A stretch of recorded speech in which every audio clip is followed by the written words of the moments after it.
दोस्तों नमस्कार, ये है मार्गदर्शन फॉर सिविल सर्विसेज। मैं अनुराग चौधरी।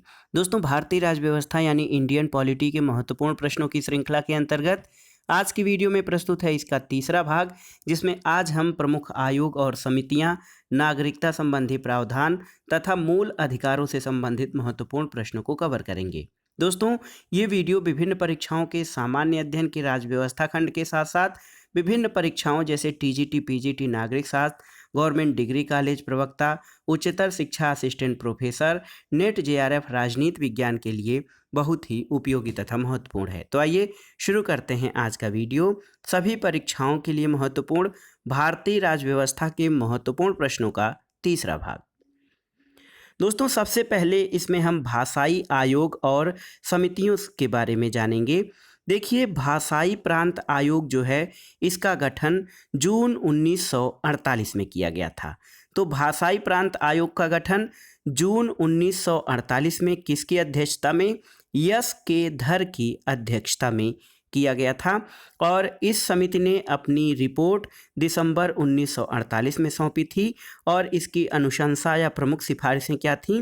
तो दोस्तों, भाषाई प्रांत आयोग की प्रमुख सिफारिशें थीं राज्यों का गठन प्रशासनिक सुविधा के आधार पर, न कि भाषाई आधार पर।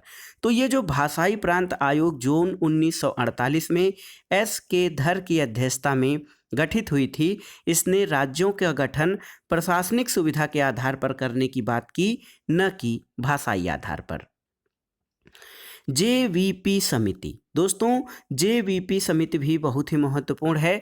देखिए, इसका गठन दिसंबर 1948 में जवाहरलाल नेहरू, वल्लभ भाई पटेल और पट्टाभी सीतारमैया जेवीपी समिति के अध्यक्ष थे। जे से जवाहरलाल नेहरू, वी से वल्लभ भाई पटेल और पी से पट्टाभी सीतारमैया। दोस्तों, इस समिति ने अपनी रिपोर्ट अप्रैल 1949 में सौंपी और इसकी अनुशंसा यानी सिफारिश ये थी कि भाषाई आधार पर राज्यों का पुनर्गठन अस्वीकृत कर दिया गया था। तो जेवीपी समिति यानी जवाहरलाल नेहरू, वल्लभ भाई पटेल और पट्टाभी सीतारमैया समिति ने भाषाई आधार पर राज्यों का पुनर्गठन अस्वीकृत कर दिया था।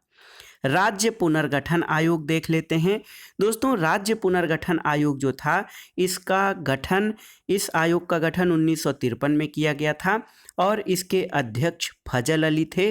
सदस्यों में के एम पडिक्कर और एच एन कुंजरू यानी हृदयनाथ कुंजरू थे और इस आयोग ने अपनी रिपोर्ट वर्ष 1955 में सौंपी थी और इसकी प्रमुख अनुशंसा या सिफारिश ये थी कि भाषाई आधार पर राज्यों का पुनर्गठन किया जाना चाहिए। तो देखिए, बहुत ही महत्वपूर्ण है दोस्तों, जो हमारा राज्य पुनर्गठन आयोग 1953 में फजल अली की अध्यक्षता में गठित हुआ था, जिसके सदस्यों में के एम पडिक्कर और एच एन कुंजरू थे। इन्होंने अपनी अनुशंसा में भाषाई आधार पर राज्यों के पुनर्गठन की सिफारिश की थी। आइए देखते हैं दोस्तों आंध्र प्रदेश राज्य के गठन के संबंध में। तो देखिए दोस्तों, आंध्र प्रदेश राज्य के गठन की अगर जो हम बात करें तो आंध्र प्रदेश राज्य का गठन जो है इसका तात्कालिक कारण पोट्टी श्रीरामुलु की 56 दिनों की भूख हड़ताल के बाद मौत था। इसका प्रमुख कारण जो था दोस्तों, आंध्र प्रदेश के गठन का तात्कालिक कारण पी श्रीरामुलु के 56 दिनों की भूख हड़ताल के बाद मौत इसका प्रमुख कारण था और 1 अक्टूबर 1953 को आंध्र प्रदेश राज्य का गठन किया गया। इसकी विशेषता ये थी कि आंध्र प्रदेश जिसका गठन 1 अक्टूबर 1953 को किया गया था, ये भाषा के आधार पर गठित होने वाला देश का पहला राज्य था। और दोस्तों, आंध्र प्रदेश के बारे में एक तथ्य और है कि आंध्र प्रदेश का विभाजन जो है 2 जून 2014 को हुआ है। आंध्र प्रदेश और एक अलग राज्य तेलंगाना का निर्माण हुआ है। अब आइए देख लेते हैं दोस्तों विभिन्न राज्यों के गठन की तिथि। देखिए, बहुत ही महत्वपूर्ण है दोस्तों, आंध्र प्रदेश राज्य भाषा के आधार पर गठित होने वाला पहला राज्य था, जिसका गठन 1 अक्टूबर 1953 को हुआ। गुजरात राज्य 1 मई 1960 को अस्तित्व में आया और इसके अलावा नागालैंड का गठन 1 दिसंबर 1963 को हुआ। हरियाणा का गठन 1 नवंबर 1966, हिमाचल प्रदेश 25 जनवरी 1971, मेघालय जो है ये 21 जनवरी 1972, मणिपुर 21 जनवरी 1972, मेघालय, मणिपुर और त्रिपुरा जो हैं इनके गठन का जो डेट है वो 21 जनवरी 1972 है। इसके अलावा अगर जो और बाद के जो राज्यों के गठन की तिथि देखी जाए तो सिक्किम का गठन 16 मई 1975 को, मिजोरम 20 फरवरी 1987, अरुणाचल प्रदेश और मिजोरम 20 फरवरी 1987, गोवा 30 मई 1987, छत्तीसगढ़, उत्तराखंड और झारखंड। देखिए छत्तीसगढ़ जो है सबसे पहले मध्य प्रदेश को, दोस्तों मध्य प्रदेश से अलग एक राज्य 1 नवंबर 2000 को छत्तीसगढ़, उत्तर प्रदेश से उत्तर प्रदेश को विभाजित करके 9 नवंबर 2000 को उत्तराखंड और 15 नवंबर 2000 को मध्य प्रदेश से अलग करके, दोस्तों बिहार से अलग करके झारखंड राज्य का गठन किया गया। और तेलंगाना 2 जून 2014 को गठन हुआ था इसका, और ये आंध्र प्रदेश के विभाजन के फलस्वरूप अस्तित्व में आया था। आइए देख लेते हैं दोस्तों नागरिकता से संबंधित जो प्रमुख प्रावधान हैं और इनसे संबंधित जो महत्वपूर्ण प्रश्न बन सकते हैं परीक्षाओं में उसको। देखिए दोस्तों नागरिकता के जो उपबंध हैं वो संविधान में कहाँ किए गए हैं, तो दोस्तों संविधान के भाग 2 में नागरिकता संबंधी प्रावधान किए गए हैं और अनुच्छेद 5 से 11 तक ये कवर करता है भाग 2। दोस्तों भारत में नागरिकता की विशेषता क्या है, तो यहाँ पर एकल नागरिकता का प्रावधान किया गया है। भारत में 2 तरह के लोग हैं, एक तो नागरिक और दूसरे विदेशी। विदेशियों में 2 तरह के हैं, एक मित्र और दूसरे शत्रु विदेशी। दोस्तों महत्वपूर्ण तथ्यों को देख लेते हैं, नागरिकता से संबंधित जो महत्वपूर्ण तथ्य हैं उनको जान लेते हैं दोस्तों। तो देखिए संसद द्वारा नागरिकता के अधिकार का विधि द्वारा विनियमन किया जाना उपबंधित है अनुच्छेद 11 के अंतर्गत। भारतीय नागरिकता अधिनियम 1955 पारित किया गया था किसके द्वारा, संसद के द्वारा। अनुच्छेद 15, 16, 19, 29 और 30 के तहत अधिकार जो हैं वो किसको मिले हैं, तो दोस्तों अनुच्छेद 15, 16, 19, 29 और 30 के तहत केवल नागरिकों को अधिकार मिले हैं। अगला प्रश्न है कि भारत में नागरिक जन्म से या प्राकृतिक रूप से राष्ट्रपति बनने की योग्यता रखते हैं, जबकि केवल जन्म से नागरिक ही राष्ट्रपति बन सकता है, कहाँ पर, अमेरिका में। और दोहरी नागरिकता यानी डुअल सिटीजनशिप राज्यों के लिए पृथक नागरिकता की व्यवस्था को कहाँ पर अपनाया गया है, तो ये अमेरिका और स्विट्जरलैंड दोनों जगह दोहरी नागरिकता के प्रावधान जो है वर्णित हैं। दोस्तों नागरिकता से संबंधित कुछ अन्य तथ्यों को देख लेते हैं। पाकिस्तान से भारत को प्रव्रजन करने वाले कुछ व्यक्तियों की नागरिकता के अधिकार के बारे में उपबंध किस अनुच्छेद में है, तो यह है अनुच्छेद 6 में। पाकिस्तान को प्रव्रजन करने वाले कुछ व्यक्तियों की नागरिकता के अधिकार के बारे में उपबंध है अनुच्छेद 7 में। तो देखिए पाकिस्तान से भारत आने वाले जो व्यक्तियों के बारे में नागरिकता के अधिकार के बारे में उपबंध अनुच्छेद 6 में है, और पाकिस्तान को जाने वाले कुछ व्यक्तियों की नागरिकता के उपबंध अनुच्छेद 7 में है।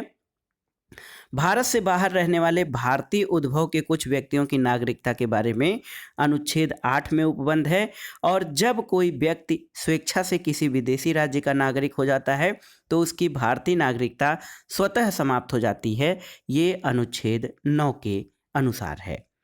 आइए देखते हैं दोस्तों नागरिकों के साथ विदेशियों को भी जो मूल अधिकार प्राप्त हैं उनके बारे में। मूल अधिकारों की व्यवस्था संविधान के भाग 3 में अनुच्छेद कितने से कितने तक, 12 से 35 तक है।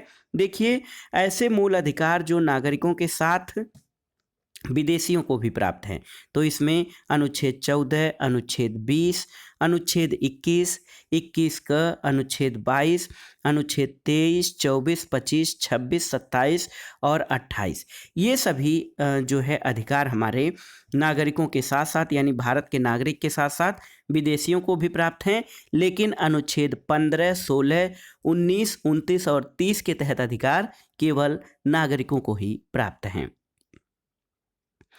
आइए देखते हैं दोस्तों मूल अधिकारों को एक नज़र में। तो संविधान में हमारे 6 मूल अधिकार हैं। देखिए समता या समानता का अधिकार अनुच्छेद 14 से अनुच्छेद 18 में वर्णित है। स्वतंत्रता का अधिकार अनुच्छेद 19 से 22 में। शोषण के विरुद्ध अधिकार अनुच्छेद 23 से 24 में। धार्मिक स्वतंत्रता का अधिकार अनुच्छेद 25 से 28 तक, संस्कृति और शिक्षा संबंधी अधिकार अनुच्छेद 29 और 30 में, और संवैधानिक उपचारों का अधिकार दोस्तों अनुच्छेद 32 में वर्णित है। तो देखिए हमारे संविधान में 6 प्रकार के मूल अधिकार हैं: समानता, स्वतंत्रता, शोषण के विरुद्ध, धार्मिक स्वतंत्रता, संस्कृति और शिक्षा संबंधी तथा संवैधानिक उपचारों का अधिकार। आइए कुछ महत्वपूर्ण तथ्यों को देख लेते हैं दोस्तों। देखिए संसद नए राज्यों का निर्माण कर सकती है कैसे? तो साधारण बहुमत से।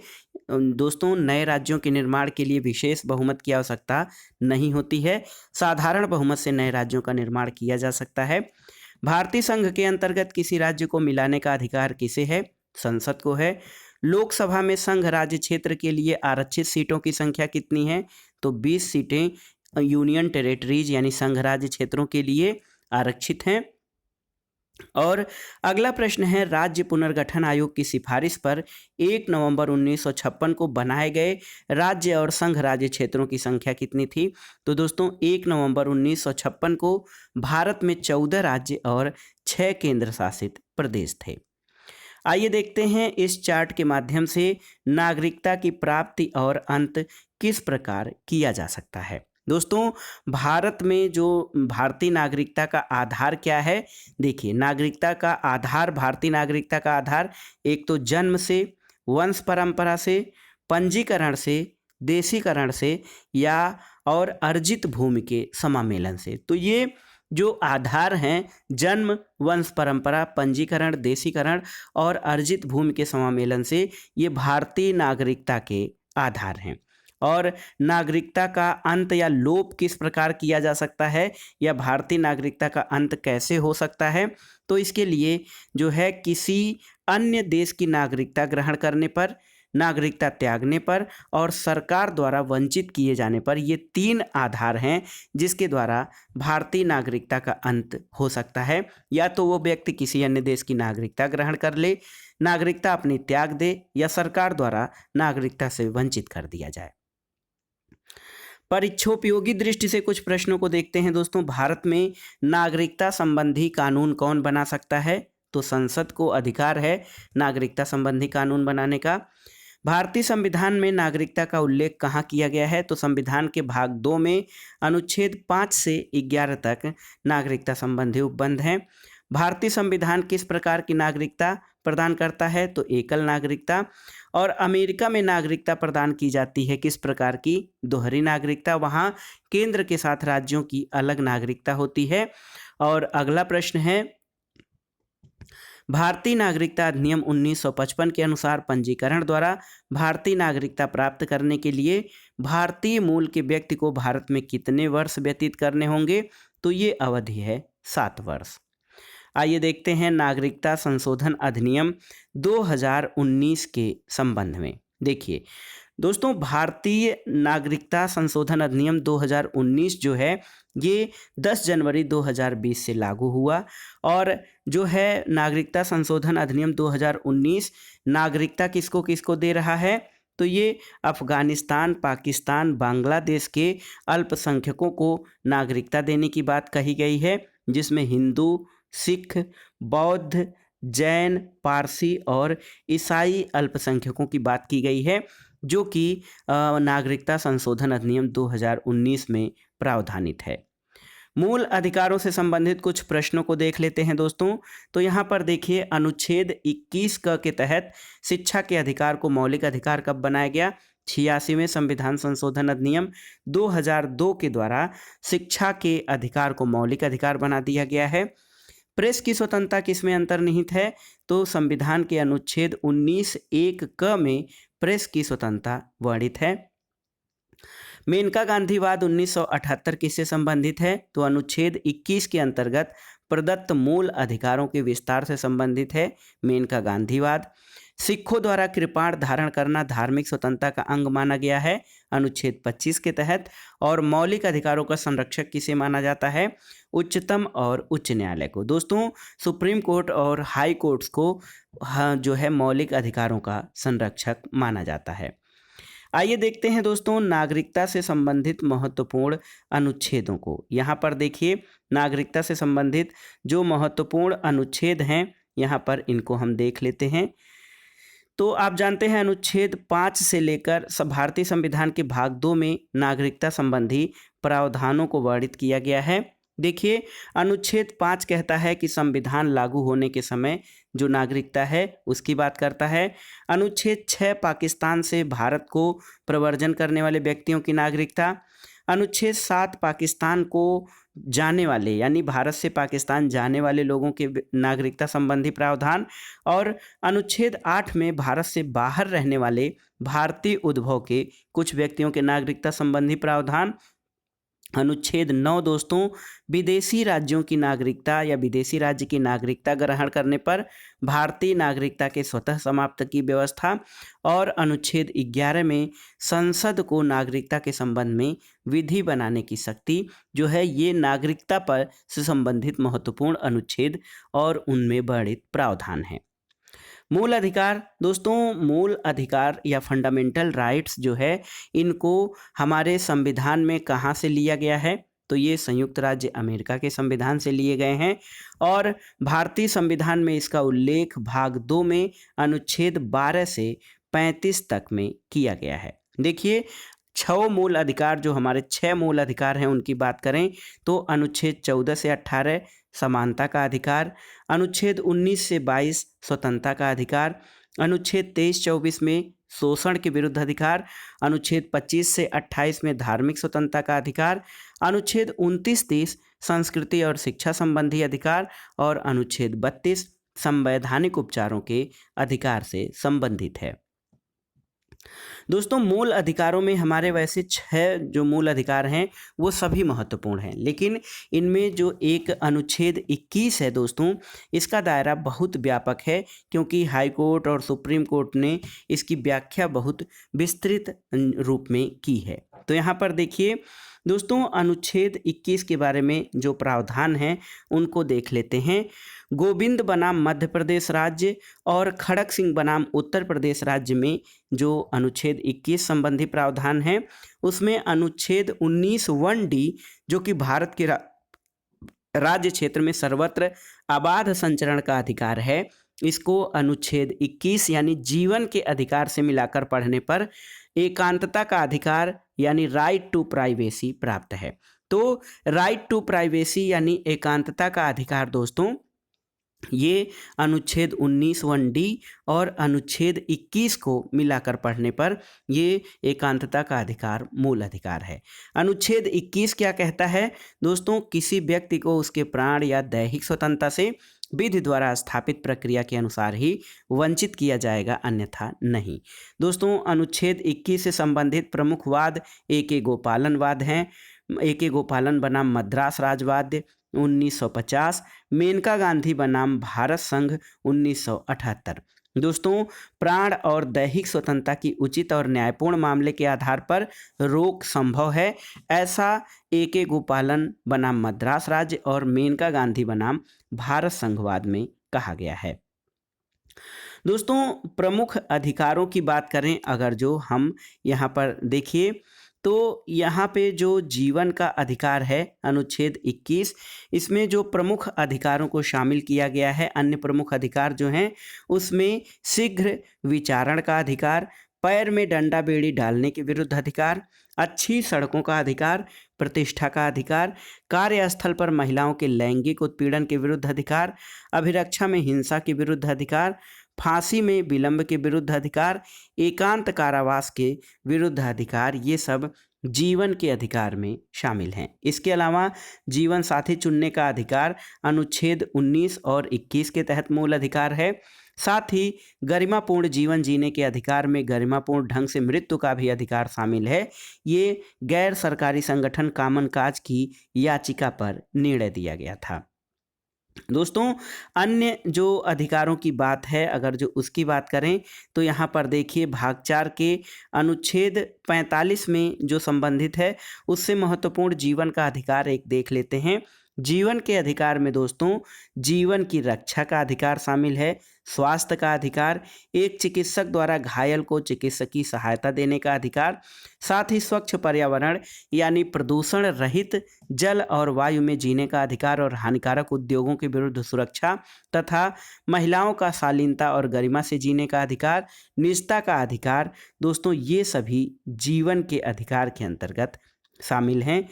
और साथ ही इसके अंतर्गत और कौन कौन सी चीज़ें शामिल हैं, अगर जो देखा जाए विदेश यात्रा का अधिकार, राज्य के बाहर न जाने का अधिकार, निःशुल्क कानूनी सहायता का अधिकार और आश्रय का अधिकार भी जीवन के अधिकार के अंतर्गत शामिल हैं।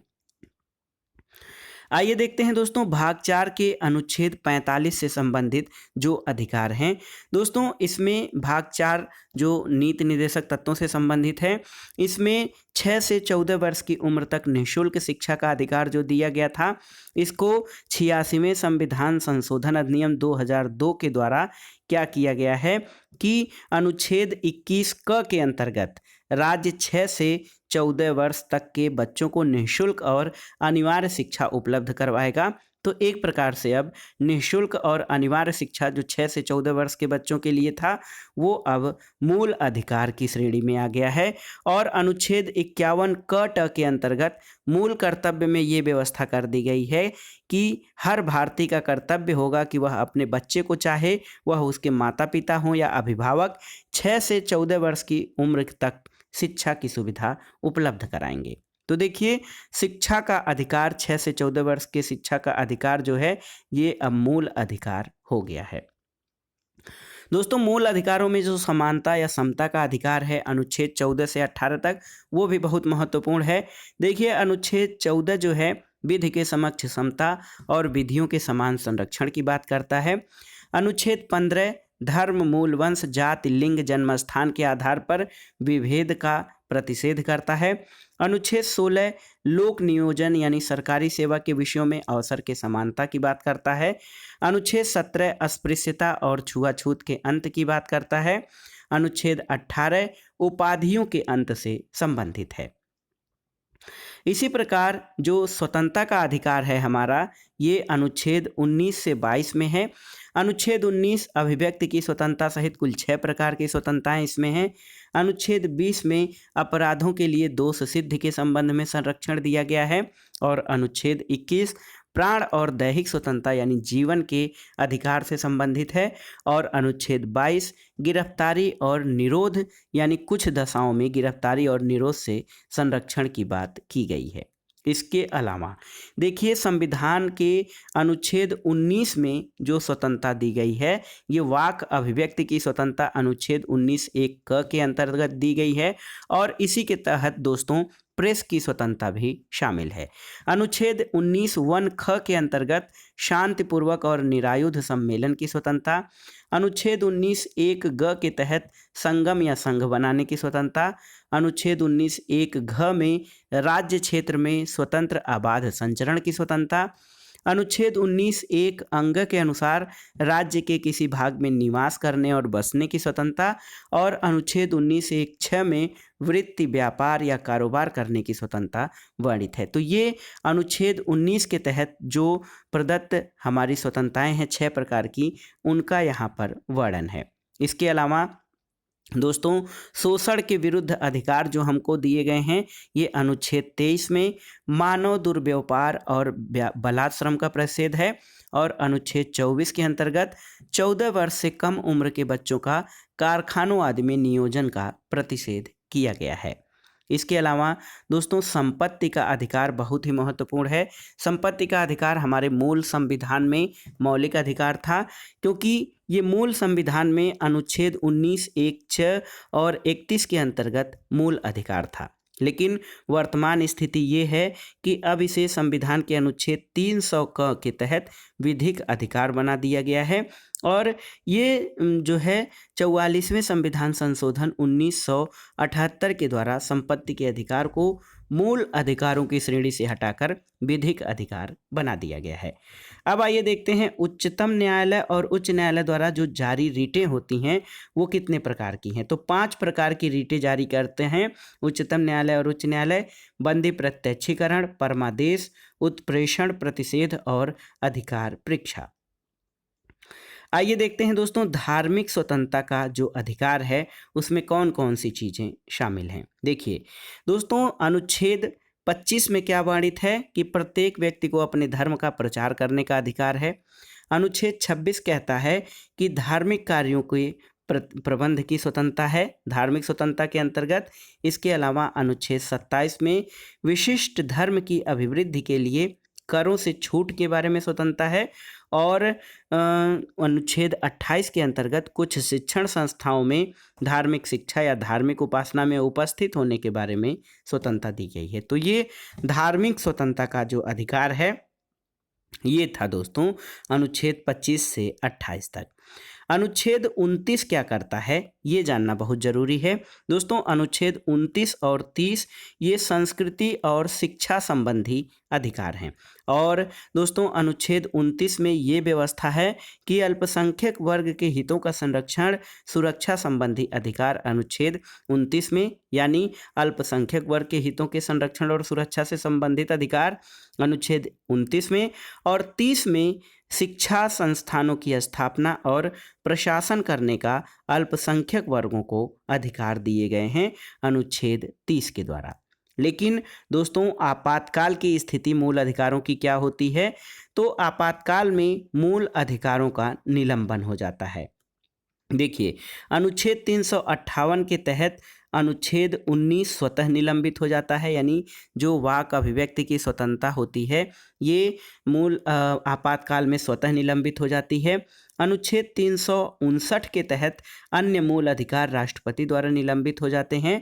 लेकिन 44वें संविधान संशोधन द्वारा 1978 द्वारा ये प्रावधान किया गया है कि अनुच्छेद 20 और 21 का निलंबन नहीं किया जा सकता है। तो आपातकाल में अनुच्छेद 19 यानी वाक अभिव्यक्ति की स्वतंत्रता जो है निलंबित हो जाती है, अन्य मूल अधिकार भी निलंबित हो जाते हैं। लेकिन 44वें संविधान संशोधन 1978 के द्वारा ये प्रावधान किया गया है कि अनुच्छेद 20 और 21 के जो प्रावधान हैं, यानी आपातकाल में भी अनुच्छेद 20 और 21 जो है ये निलंबित नहीं किए जा सकते हैं। तो दोस्तों ये था आज का वीडियो भारतीय राज्य व्यवस्था यानी इंडियन पॉलिटी से संबंधित महत्वपूर्ण प्रश्नों का जो ये श्रृंखला हम चला रहे हैं, इसका तीसरा भाग।